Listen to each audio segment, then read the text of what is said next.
Red Bull te dá asas. Skol, a cerveja que desce redondo. Have a break. Have a Kit Kat. Bombril tem 1001 utilidades.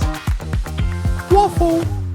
Buenos dias! Bem-vindos a mais um episódio de Slogan. Eu sou Juliana Vilar. E eu sou o Ricardo Dias. E hoje a gente tá aqui para mais um episódio com vocês. Sejam muito bem-vindas. Já vou começar puxando o nosso cardápio da semana. Claro, antes vem nossos slogans, mas depois você pode esperar. Hot Take 1. Investir e apostar estão virando a mesma coisa? 2. Rebranding virou a nova arma cultural. 3. Ler notícia virou autocuidado? E claro, vamos fechar com a nossa curiosidade da semana.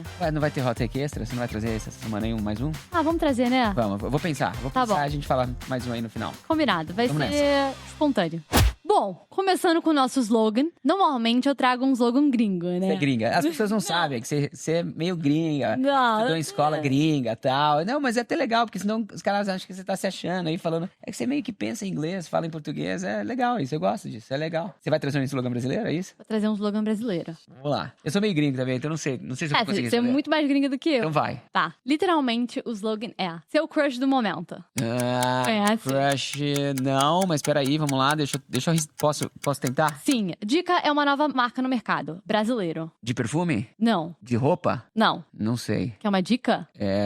De refrigerante? Não. Mas você tá aí no universo quando você chegou em refrigerante. Não, vai, me conta. Não, eu vou começar a chutar um monte de coisa, eu não tenho a menor ideia, vai. Tá. É um Peraí, rapidão. Última vez, qual que é o slogan? seu crush do momento. Chocolate? Tá bem perto. Não, vai, conta aí. Tá. É uma nova marca de cookie chamada Meu Crush Cookies. Daqueles cookies gordinhos, sabe? Os americanos, gringos. Exatamente. Tá. Estilo aquele crumble cookie, conhece? Sei, claro. Ela foi literalmente criada pela uma TikToker, a Caju, que claramente viu essa febre toda americana e falou, deixa eu criar uma marca aqui bem parecida com ela. Peraí, a Caju criou uma marca de cookie. Cara, essa creator come na internet não tem limite, né? Legal, gostei. E aí, como é que Não conta tem. mais? Mas onde compra? Não, primeiro deixa eu te contar um pouco sobre ela. O marketing dela é todo em cima da ideia do crush. Então é você se apaixonar por um sabor toda semana. Tem review no TikTok, unboxing, ranking, gente reagindo ao vivo. É tipo uma microdose de dopamina. E eles estão muito seguindo naquela linha. Sabe quando você faz, tipo, cultural surfing? Que você quer sempre surfar na cultura e o Caramba, no peraí, momento. como é que chama? Eu sei, como é que chama isso em inglês, gringa? Cultural surfing. Cultural surfing. Tá, entendi. Quando você tá surfando a modinha, basicamente. Surfando a modinha. Tá bom. Mas eu não conhecia, eu sei quem é a Caju, eu não conhecia o meu Crush Cookie, tanto é que eu errei o slogan, mas eu conheço uma marca gringa que eu amo de cookie, que é a Crumbly Cookie. Crumble Cookies, que foi quem ela se inspirou a marca. Ah! Eu entendo, assim, vendo de O fora. mais legal de morar no Brasil, muitas vezes, em várias categorias, de você pode ter uma máquina do tempo Total. ao seu dispor. Ela, na verdade, ela sai de Guarulhos, ela demora 12 horas pra chegar, talvez, em Nova York, e daí você chega no futuro. 100%. Então, amigo, tem muita coisa que dá certo lá fora, que você vai lá, olha e copia, né? E por isso que a gente traz tantas referências lá de fora estando aqui no Brasil, porque é uma forma de você sempre estar por dentro das tendências que vão ainda acontecer. Perfeito. A Crumble, lá nos Estados Unidos, é um negócio gigante. E eu não sei se eles têm a melhor receita, tá, Ju? Mas eles têm o melhor conteúdo, disparado. E aí, como a gente sabe, o conteúdo é moeda da comunicação. Logo, se eles fazem um conteúdo bom e se comunicam tão bem, eles convertem mais e vendem mais cookie. Então, a cada semana, eles lançam sabores novos também. Eles têm uma série de sabores que as pessoas odeiam. E aí, não tem problema, porque eles vão lá, lançam, as pessoas não gostam, azar o seu. Eu vou fazer esse cookie do meu jeito. Enfim, aí semana que vem tem outra lineup. É tipo um festival de música toda semana. Com certeza, e é loucura. A galera lá nos Estados Unidos, pra essa Crumble Cookies, eles fazem fila pra experimentar, filmam, ranqueiam. Tem vários vídeos no TikTok, se você pegar da Kylie Jenner, da Kendall Jenner. Eles até fizeram uma collab exclusiva com a crew das Kardashians, né, que são... Nossa senhora, imagina quanto que não vendeu de cookie, hein? Pois é, mas ele viralizou por ser tão ruim Você tá brincando. Juro. A galera não gostou, mas mesmo assim. Então é Mas aquela gerou, coisa. gerou mídia, gerou conversa. mídia. Isso é brand awareness. Depois ele vai lá, ele cria conteúdo que converte. Enfim, é assim que você cria uma marca que tem voz. Que, né, porque a gente fala muito do slogan, quem conta história faz história, estão fazendo história aí. Perfeito. Eu vejo que eles entenderam que no fim o produto é só o começo, né? Que vende mesmo é a história que a gente conta sobre ele. E isso que a Caju entendeu muito bem. A questão de, sabe quando você quer surfar em cima de uma nova tendência? E hoje em dia tem tanta tendência acontecendo, então por que não criar uma marca que tem quase modelo de negócio que monetiza em cima do conteúdo que tá fazendo sucesso naquele momento? Ou seja, é uma empresa de conteúdo que vende cookie. Podemos colocar assim. Gostou? Gostei. Então vamos lá. Hot Takes da semana. Drop it like it's hot. First one. Investir e apostar estão virando a mesma coisa? Boa pergunta. Se depender da Robinhood lá nos Estados Unidos, sim. Bom, a corretora que ficou famosa por democratizar os investimentos, aquela que colocou as ações na palma da mão da Gen Z e transformou trading em hobby, agora foi mais longe e ela lançou o Prediction Markets para jogos da NFL e de college. Mas me explica aí. Eu sei que esse negócio de fantasy futebol nos Estados Unidos é gigante. Desde que há muitos anos atrás, mais de 20 anos agora que eu estudei lá, a galera pira nesse negócio de fantasy, que é tipo o que o Cartola faz aqui no Brasil. Eles adoram fazer esse tipo de aposta, mesmo no fantasy. Betting tá crescendo lá, mas esse eu confesso que eu não tava ligado. Como é que funciona isso daí? Boa. Pensa assim, a Robinhood é como se fosse a Nubank, mas voltada só para investimento lá fora, tá? É uma empresa digital first, que ela cresceu pela inovação, falando com uma galera mais jovem, democratizando o investimento para muita gente. Então, ela tem um pouco dessa credibilidade. Sabe que esse é um negócio legal, que eu acho que funcionaria no Brasil? Eu vejo, por exemplo, a NG Cash aqui no Brasil penetrando com força 100%. nessa camada mais jovem, mas ninguém ainda fez o que a Robinhood fez, né? Que é o que você falou, democratizar através de um digital first tipo de linguagem, assim, que dá acesso à bolsa de valores pra galera mais nova. Pra galera, né? Fica muito mais em um banco tradicional e dando acesso a isso e não no investimento. Perfeito. Mas, bom, o que a marca fez foi o seguinte. Eles lançaram esse Prediction Market, onde quem define o preço são os próprios usuários comprando e vendendo posições em tempo real. É como se os resultados do Super Bowl fossem tratados como uma ação na bolsa. E não é só isso. Desde o fim de 2024, a Robinhood já vinha testando esse modelo com política, tipo as eleições dos Estados Unidos entre Trump e Kamala. Você podia ali fazer o seu prediction de quem ganharia. Depois eles vieram com temas como economia, cultura pop e até cripto. E agora eles chegaram dando um passo a mais com a NFL. Pô, agora entendi. E faz muito sentido. A NFL não é um esporte somente nos Estados Unidos. É tipo uma religião, né? O maior espetáculo do país. O ano passado, você tem uma ideia, dos 100 programas mais vistos na televisão americana, 99 foram jogos de futebol. Ou seja, isso é a maior audiência do país, é uma paixão nacional e agora você pode negociar. Olha só que interessante, né? É o branding dobrando sobre si mesmo. Ou seja, mesma lógica de antes, mas aplicada a um outro comportamento que é o que você falou, a aposta. Perfeito. E tá funcionando, né? Porque já são mais de 2 bilhões de contratos negociados nesses prediction markets e a ação da Robinhood subiu 400% em um ano. Uau! Ou seja, a plataforma tá... Você vê como a NFL fez a diferença pros caras, né? Se subiu é porque a plataforma tá ganhando mais dinheiro, tá entregando mais resultado, a ação 400% em um ano é realmente um resultado impressionante. E o que faz a diferença aqui é o comportamento, que é agora de torcida. Você já imagina? Não deixou de ser investidor e passou a ser paixão, né? O que antes era uma planilha, agora é emoção. 100%. E não é só a Robinhood. O betting, ele tá virando um fundo do cenário da cultura. A gente nem percebe mais, mas tá em tudo. Tem um estudo na Universidade de Bristol que analisou as finais da Stanley Cup desse ano. Sabe o que é Stanley Cup? Não. Tipo assim, eu sei que é um campeonato, mas eu não sei exatamente o que é. Stanley Cup é a final do hockey americano no gelo. Hockey no gelo, sabe? Sei. Stanley Cup igual o Super Bowl é a final do futebol americano, o nome da final do jogo que define o campeonato da América do Norte, no caso, de hockey no gelo, se chama Stanley Cup. Bom, não sabia disso. Só Olha sabia só, que era vendo? um grande campeonato nos Estados Unidos. É um esporte de gente mais velha. Você joga? Não sei nem patinar. Bom, sabe quantas vezes apareceu marketing de aposta durante os jogos? Chuta aí. Sei lá, a cada um por minuto. A cada 13 segundos em média. 13 segundos. Tá brincando? A cada 13 segundos? Foram 6.282 inserções de conteúdos relacionados a gambling só nesses 13 jogos entre a Stanley Cup e a final da NBA. Uau! E nem é comercial tradicional, tá? É LED na borda do gelo, sobreposição na tela, QR Code flutuando, marca escondida no replay. Enfim, virou pano de fundo. Ô, Ju, minha conclusão aqui é que quando o marketing repete isso a cada 13 segundos, deixa de ser uma simples inserção. Não é mais só também uma campanha. Isso aqui é mudança de comportamento. Para pra pensar. É aposta como paisagem. A marca, ela acaba se tornando ali um vício disfarçado. Então eu vou repetir a pergunta aqui, que você começou esse hot take com ela. Investir e apostar, estão virando a mesma coisa? E sabe o que eu fico pensando aqui? Tudo bem que são estratégias diferentes, mas pra mim eles têm algo em comum. Quando a Google começa a fazer filmes para que os seus produtos já estejam posicionados dentro do universo, quando as pessoas consumirem ele de forma natural, você vai passar o olho ali e é como se tudo fosse da Google. Aqui, você tá em um estádio, onde tá passando vários jogos, não é só a Stanley Cup, é a NFL, e tem todos esses produtos lá posicionados como se fizessem partes da vida aquele jogo. O quão natural não vai ficar na nossa cabeça esses produtos de betting, se esse não for a forma como a gente é apresentado. Mas você respondeu a pergunta, na minha opinião. Sim, estão virando a mesma coisa e é tudo baseado na emoção. Vamos lá! Segundo hot take da semana, que a gente tá on fire.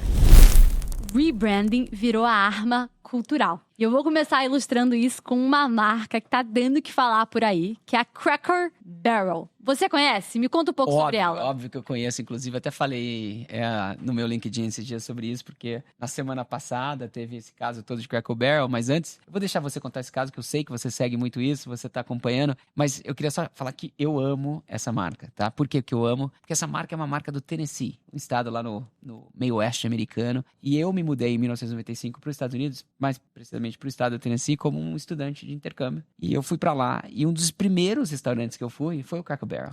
Que eles estão geralmente nas estradas, assim, então quando a gente ia fazer alguma viagem, alguma coisa, geralmente nos Estados Unidos, quando você estuda uma escola grande, assim, uma high school pública como a que eu estudei, você tem muitos jogos em outras cidades perto na região, e a gente sempre ia assistir os jogos da escola, e a gente sempre parava nesses Cracker Barrels. Então eu amo essa marca, eu adorava ir na lojinha, porque eles têm sempre uma lojinha do lado do restaurante, vende um monte de coisa da cultura americana. Então, naquela época, eu, brasileiro, 16, 17 anos, jovem, chegando ali, querendo aprender sobre a cultura, era um lugar muito legal de ir. E hoje, eu volto para os Estados Unidos e é muito nostálgico para mim. Então, independentemente do rebranding, eu amo essa marca porque realmente eu sempre curti ela e curti a comida, curti a lojinha. Era como se fosse uma conexão emocional com o país que eu tinha através daquela experiência. E isso segue sendo verdade até hoje, inclusive com a minha família, quando eu vou lá, todo mundo sente a mesma coisa. Então pega leve aí nessa história, porque eu tenho um soft spot aí por essa marca no meu coração. Experiência reinando. O que ela fez foi um rebranding, onde ela mudou de logo e depois voltou atrás. Foi um caos. Você viu o caos que foi? Não, eu vi. Bom, foi um caos só para as pessoas entenderem por que foi um caos. Os Estados Unidos está num momento... Tá tenso, esquerda, direita, e aí é progressista, conservador, e a gente já falou aqui de American Eagle, com a Sydney Sweeney, a gente já falou de um monte de coisa que tá dando o que falar lá, e mais uma vez aqui, isso foi quase que uma discussão política. Até o Trump entrou na discussão, pra você ter uma ideia. Porque ele falou, isso é um absurdo, né? A população mais conservadora falou, vocês estão destruindo nossos valores, a nossa história, Cracker Barrel é um staple da cultura americana, vocês não podem fazer isso, enfim. E aí, o negócio... Aí você pega os algoritmos fogo das redes sociais, exatamente. Pegou fogo no Twitter, no YouTube, até no LinkedIn. E aí tem gente que concorda, tem gente que discorda. Enfim, virou entretenimento. Virou entretenimento. E aí a marca cedeu, pediu desculpas e falou, eu vou reverter o logo. Porque o que estava em jogo ali pra ela não era o vetor ali do logo dela. Era a memória afetiva, igual você descreveu lá. Perfeito. No Não, e só pra você saber, até linkando com o nosso hot take, o nosso primeiro hot take da semana, se investir e apostar é a mesma coisa, olha que loucura, Ju. No dia que o Cracker Barrel decidiu voltar atrás e restaurar esse logo antigo, as ações subiram 9%, que dá mais ou menos 200 milhões de dólares de market cap, de valor de empresa. Olha que loucura, ou seja, uma frase, uma narrativa, quando o CEO falou, voltamos para o logo antigo, faz com que a empresa tenha a sua ação valorizada em 10%. Olha que loucura que é isso. E esse é o nosso ponto, né? O rebranding realmente virou uma pauta cultural ali. Mas contando um pouco mais essa história, a Cracker Barrel, como o Ricardo falou, ela é uma marca que carrega uma estética que muita gente considera tradicional, para usarem um termo neutro. Mas também tem uma história cheia de ruído. Então, o logo antigo tinha até um laço de chicote no K que ninguém reparava, mas tava lá. Então, quando trocaram para uma versão limpa, sem o Uncle Herschel, podemos chamar assim, me corrija se eu Sim, estiver não, falando errado. é ele. É the one and only. The one and only, encostado no barril, veio o ataque. Estão matando as raízes, ficaram woke, parece app de banco. Enfim. Muito bom. O negócio é que lá dentro nada mudou. A comida continua a mesma, a decoração a mesma, a casa ainda lotada. O logo era o único sinal de mudança. Mas em tempos de polarização, sinal vira bandeira e todo mundo corre pra cravar seu território, se posicionar ali, virar a pauta nas redes sociais. Até o próprio Steph brincou que tinha que ter mudado aqui era o cardápio e não o logo. Exatamente, até porque assim, eles estão precisando dar uma melhorada na comida e no atendimento, que nos últimos anos eu senti que tava pior. Quem sabe isso não dá uma acordada na empresa e eles voltem pro centro do negócio, que é o consumidor, que é a experiência, que é... Agora, a internet é um lugar interessante, né? E aí você vê como marcas... A gente sempre fala aqui, né, Gil, que as marcas hoje estão sendo criadas nesse ambiente, mas é o que a internet quer no final do dia, é contexto, que é narrativa, e quer participar dessa mudança. Então, se você troca uma marca que representa as raízes de um país, como os Estados Unidos, principalmente nesse momento, dessa guerra do woke, né, e o anti-woke, ou seja, direita e esquerda, né? É um contra o outro. Se você faz isso sem explicar essa evolução... Mesma coisa com a Jaguar. Perfeito. Um outro bom exemplo. Com a diferença que não estava tocando numa raiz cultural de um país. Mas a internet vai preencher essa lacuna com o que tiver. Vai ser medo, vai ser meme, vai ser política, vai atacar, alguns vão se defender e o bicho vai pegar. E o aprendizado que eu vejo aqui é a potência de um símbolo. Porque um símbolo, seja ele uma logo, seja ele um slogan, quando ele é mal contado, ele vira crise. Não, e aí não só isso, Ju, a volta, nesse caso, pro logo antigo, não foi por design. No caso da Jaguar, eu acho que, pelo menos, a discussão era mais técnica, tá muito focada, por mais que teve também uma parte de woke ou não, era uma discussão técnica. Aqui, no caso deles, da Cracker Barrel, foi por uma percepção de perda. E o Trump, que é um cara que conhece muito de mídia, entrou nessa discussão e disse que foi a decisão certa. Por quê? Porque a empresa tinha acabado de ganhar mais de $1 bilhão em publicidade grátis. E ele tá certo. A Cracker Barrel, olha só, a gente tá aqui num podcast, um slogan no Brasil, falando de Cracker Barrel. 100%. Ou seja, é o ponto que a gente quer trazer aqui, gente. O rebranding virou arma cultural. E isso importa, porque as marcas hoje não são mais só o que elas vendem, são o que elas sinalizam. O logo, que teoricamente não serve panqueca, virou o protagonismo da discussão. Então esse hot take é sobre isso. Design é linguagem, mas se você muda o idioma sem avisar, ninguém entende o que você está dizendo. E quando ninguém entende, todo mundo interpreta de uma forma diferente. E aí, a marca perde o controle da sua própria história. Vamos aproveitar e colocar o terceiro hot take na chapa, então, na chapa do Cracker Barrel. E vamos com o número 3 da semana, que eu tô aqui pensando no extra e a gente... Essa semana vai surpreender todo mundo com mais um antes da curiosidade. Qual que é o terceiro hot take da semana, Ju? Let's go!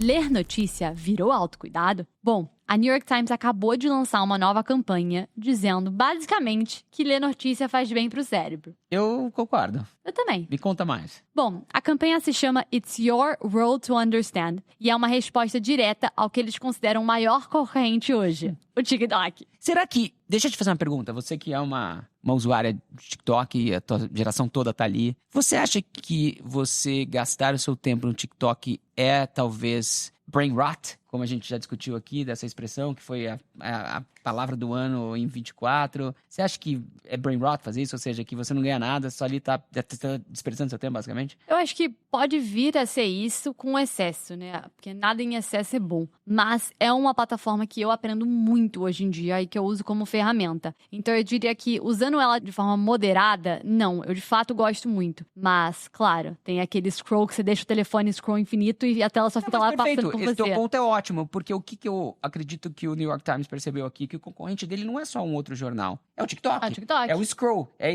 exatamente o que você falou. É o scroll infinito. Então, se eu sou o jornal, o que eu falo? Qual é a sacada? Pô, enquanto tá todo mundo brigando por volume, eu vou competir por valor. porque eu não vou ter como ter um scroll infinito. Já que eu tenho um jornal impresso, por mais que eu tenha uma edição digital, eu não tenho como competir com o TikTok, porque é infinito, porque eles não produzem conteúdo. Quem produz o conteúdo do TikTok é o usuário. No meu caso, eu não consigo fazer isso, porque o meu conceito é outro, certo? Certo. Pra mim, eles batem numa tecla muito essencial que eu enxergo como tendência hoje em dia, que é a curadoria. Então, eles não querem que você leia mais, eles querem que você leia melhor. O conceito é legal porque é muito mais sobre absorção ativa versus aquele consumo passivo ali. Tipo, ler o jornal é como comer comida de verdade em vez daquele fast food, em vez daquele fast content emocional. Não é sobre a informação, é sobre a nutrição cognitiva que você tem quando você tá lendo aquelas coisas. Isso não é teoria, porque brain rot, a gente sabe que é foi a palavra do ano. Não, e aliás, foi até incluída no próprio dicionário de Oxford. Perfeito, Então, o perfeito. TikTok definindo qual é o nosso vocabulário. Olha que loucura. O TikTok definiu a palavra do ano. E pra quem não sabe o que é brain rot, eu explico rapidamente. Brain rot é quando você tá deteriorando o seu cérebro através desse consumo excessivo de conteúdo superficial, repetitivo e viciante. Ou seja, que é grande parte que tá nas redes sociais. Então, o que o New York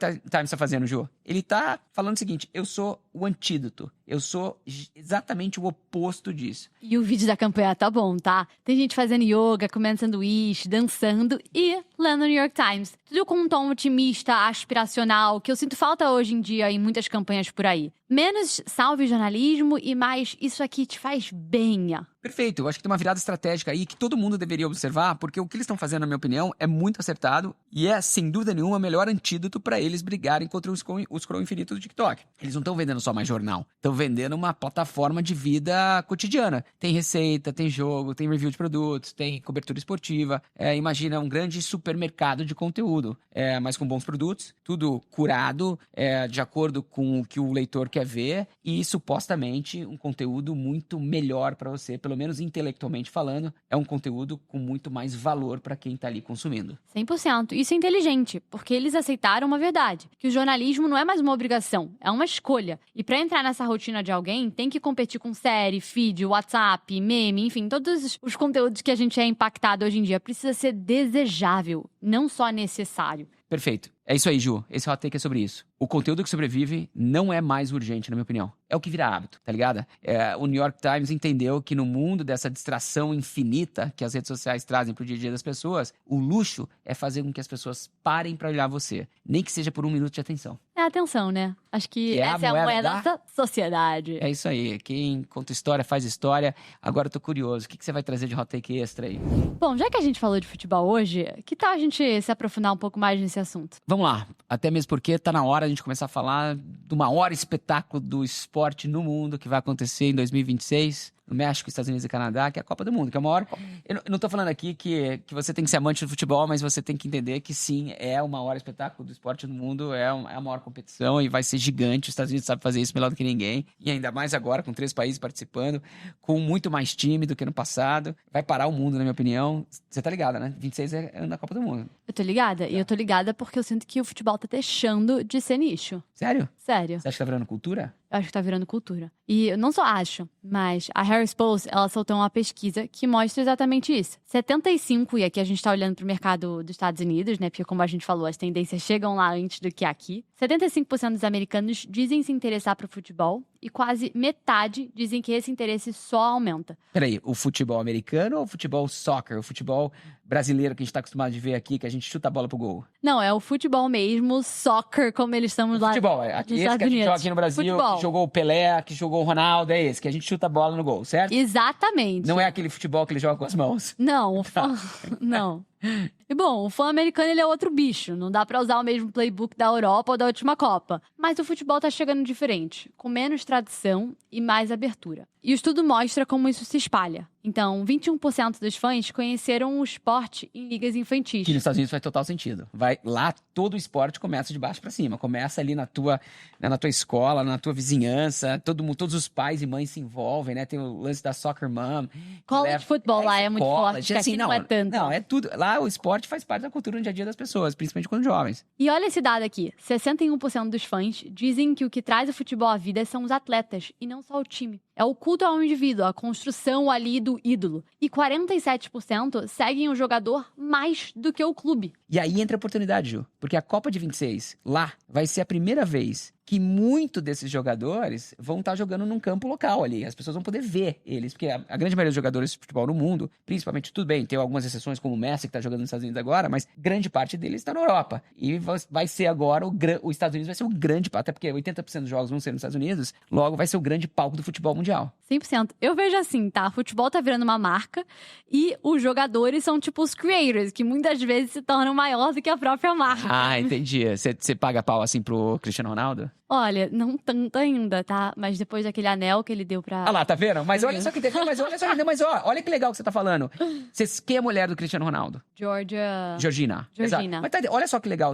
Você talvez não conheça ele no campo, mas você conhece ele fora dos campos. E virou notícia porque deu um anel de não sei quantos milhões de dólares pra mulher dele. E isso virou notícia. Olha só que esses caras ditam moda e com isso eles moldam a cultura. Perfeito. Pra mim, o futebol ele tá deixando de ser o esporte pra virar comportamento, identidade, lifestyles. E esse time de creators, vamos dizer, que são os jogadores, estão sendo protagonistas dessa história. A gente já falou, inclusive, aqui, por exemplo, da marca Jordan com o Paris Saint-Germain. Total. Agora a gente tá vendo lá nos Estados Unidos a Abercrombie. E bom, o futebol americano, mesmo sendo parte desse mesmo universo, demorou um pouco pra pegar essa jogada. E só agora eu vejo que eles estão fazendo alguns movimentos pra entrar nessa identidade que o futebol tá virando. Por exemplo, o que acabou de acontecer da NFL fazer uma collab com a Abercrombie. É tirar do jogo ali e levar pro público. Eu acho que a NBA fez isso muito bem. A NBA é a grande precursora aqui, Ju. Eles transformaram o túnel que dá acesso às quadras quase que numa passarela. Inclusive, quando eles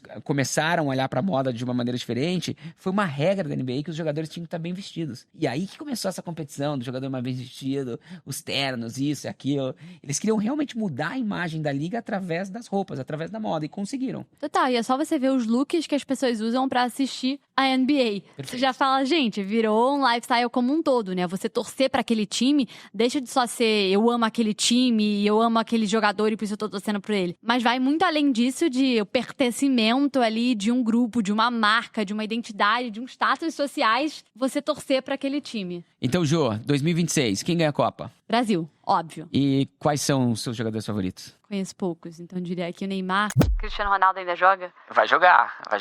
Vou por esses que eu conheço. Não Kaká. ficou boa. Não ficou boa. Porra, de futebol. Tá bom. Então vou falar sobre outra coisa. Corta essa parte de futebol, então eu vou passar vergonha aqui. Bom, esse hot take é sobre isso. O futebol deixou de ser só esporte, virou código cultural e quem entende isso agora chega na frente. Marcas de qualquer segmento que estejam por aí se juntam a esse universo. Não percam essa oportunidade. Na minha opinião, Ju, a Copa do Mundo de 2026 vai ser gigante, vai ser a maior da história. Eu não vejo a hora, quero estar lá, mas eu realmente acredito que vai ser um palco único para jogadores, times, países e marcas moldarem a cultura. Got it. Let's go. Vamos fechar com a nossa curiosidade da semana. Claro, uma das minhas partes favoritas. Eu quero só ver, porque a semana passada eu fiquei simplesmente encantado com a história do South Park. Eu não conhecia essa história e fiquei chocado com aquela negociação que eles fizeram. Então, você vai ter que subir o sarrafo aqui. Ai, meu Deus. Vai ser difícil, na minha opinião, bater o South Park. O que você preparou pra essa semana, Ju? Bom, a de hoje é o seguinte. Você sabia que a Coca-Cola inventou o Papai Noel? Não, eu já escutei isso, mas é mito, não é? Não é verdade isso, é? Meio a meio. A Coca-Cola não criou a lenda do Papai Noel, que veio lá do São Nicolas do século IV. Mas o Papai Noel fofinho, de roupa vermelha, bochecha rosada e ar de felicidade, esse foi a Coca-Cola que colocou no mundo. Não sabia. Então, foi a Coca-Cola. Porque esse é o Papai Noel que eu conheço. Exatamente. Então, eles que criaram. Mas antes de 1931, o Papai Noel, ele não tinha essa figura que você conhece. Ele era algo até assustador, magro, cara fechada, às vezes até um gnomo, nada a ver com o velhinho simpático que a gente conhece hoje. Que bom, ainda bem que a Coca-Cola mudou essa estética e moldou cultura, aparentemente, não? Bom, ela fez isso porque na época ela tinha um problema de negócio. Como vender refrigerante no inverno? Porque a marca naquela época era vista como uma bebida de verão. E aí a solução deles foi criar uma campanha de Natal, porque pensa, lá nos Estados Unidos o Natal é durante o inverno, diferente daqui do Brasil, que é durante o verão. E eles chamaram um ilustrador que se inspirou em um poema chamado A Visit from St. Nicholas, e o resultado foi o famoso Santa Claus, Papai Noel que a gente conhece hoje, mais alegre, mais humano, com um olhar mais doce. E detalhe, a roupa vermelha não era tradição. Ah, deixa eu adivinhar. Era Coca-Cola. Era a Coca-Cola. Porque até então, em muitas culturas, o traje era verde. Então, Papai Noel era verde? era verde. Uau. Então a Coca-Cola padronizou no vermelho e no branco, que, claro, são as cores da marca. E hoje, ela não só resolveu o problema da sazonalidade, como criou um ícone cultural global, ajudando muitas outras marcas por aí. Então, de uma campanha de Natal a personagem universal. Brilhante. Brilhante porque a publicidade aqui não só vendeu mais refrigerante, né? Escreveu um símbolo coletivo, global, na cabeça e na cultura de muita gente. E esse, na minha opinião, é o papel de uma marca. Moldar a cultura, escrever histórias, né? Porque quem conta história Faz história. faz história. A Coca-Cola é um excelente exemplo. Essa aqui, na minha opinião, é uma das maiores lições de marca. Porque quando você conecta a sua identidade com um ritual, e um ritual cultural e global, você deixa de ser produto e você vira uma tradição. Tá aí o Papai 100%. Noel. Vira um trigger, né? Eu tava lendo outro livro, um livro chamado Contagious, que ele fala Eu amo. algumas coisas. Jonah Berger. Você que me indicou alguns episódios ó, atrás, eu li. É muito bom. Why Things Catch on Fire. E ele explica por que algumas marcas viram hit, viram objeto de desejo. Muito bom esse livro. Exatamente, e ele contou essa coisa do trigger. E ele falou umas coisas de quando você associa a sua marca a algum hábito do dia a dia, as pessoas são mais propensas a comprar e associar você com ela. E um exemplo muito legal que ele deu foi daquela música Friday, que era It's Friday, Friday. Sabe qual é essa música? Não sei. Não Canta sabe? de novo, eu sei. Canta aqui. Não vou cantar de novo, não. Canta de novo. Eu boto aqui pra vocês Toca escutarem. aí, legal. Tá toca bom, aí, deixa tá eu bom. botar.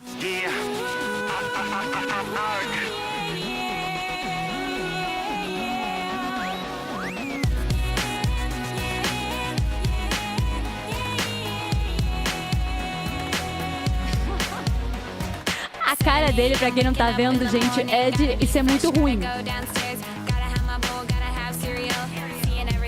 Legal, peraí. Ó, ela tá falando da rotina dela, da correria. Peraí. É que é sexta-feira?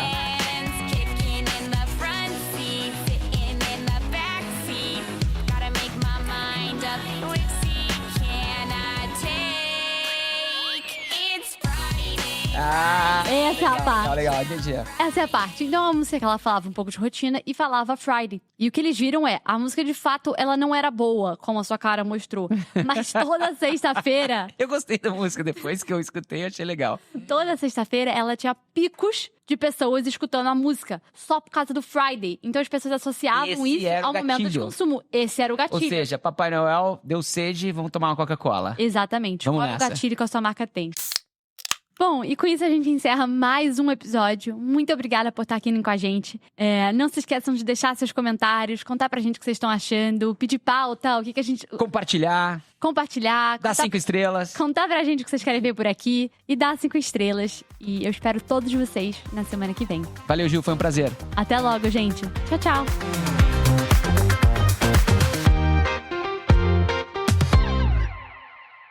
Esse programa foi produzido por Waffle.